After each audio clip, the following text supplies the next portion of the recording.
Quels sont, selon vous, en fait, les sujets sur lesquels les organisations ont besoin d'intelligence collective? Le changement. Le changement, l'innovation, l'organisation du travail, tous les sujets. On a été drivé pendant des années en termes de management par la spécialisation, le cloisonnement, et on se rend compte aujourd'hui qu'on arrive en fait aux limites de tout ça. Les rythmes de vie s'accélèrent, on se retrouve en fait dans des organisations qui doivent être proactives pour ne pas subir. Et puis nous avec, parce que sinon on subit aussi cette accélération. Donc l'idée, c'est de dire comment est-ce qu'on devient acteur finalement de notre environnement. Et en fait, nous on parie au Lab RH et avec tous les gens avec lesquels on travaille ici, sur le fait que le collectif en fait peut résoudre des problèmes complexes de plus en plus rapidement. Puisque aujourd'hui vous êtes tous venus autour de ce sujet et sur comment est-ce qu'on peut réveiller les organisations sur l'intelligence collective, l'idée c'est qu'on réfléchisse ensemble et qu'on partage nos expériences sur ces sujets-là.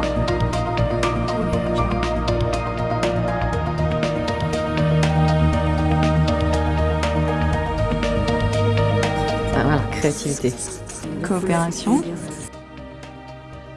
Ce qu'on trouve avec l'intelligence collective, c'est le fait qu'on redonne du pouvoir. La particularité de l'école 42, c'est qu'il n'y a pas de prof. Donc il y avait un intérêt à ce qu'il y ait un partage. C'est ultra puissant parce que ça joue sur la responsabilisation et l'engagement des uns et des autres. Donc nous, au Lab RH, on a vraiment foi dans le fait que l'intelligence collective n'est pas tellement une option, mais beaucoup plus une nécessité. Le second miracle qui est un jour un dirigeant se lève et se dit en fait je vais faire ce pas de côté et oser en fait la rupture, la confiance en fait. Voilà. Je vous remercie. Alors l'intelligence collective, c'est d'abord la concertation. La place dans le collectif est une place de contributeur au tout, qui fait qu'on est extrêmement heureux de cette aventure que l'on vit. Ce que ça apporte véritablement, c'est de la puissance. Effectivement, c'est beau avoir un groupe qui se met en mouvement et en énergie d'intelligence collective au service d'un projet commun. Parce qu'aujourd'hui, on ne peut plus réussir seul. C'est le bon sens.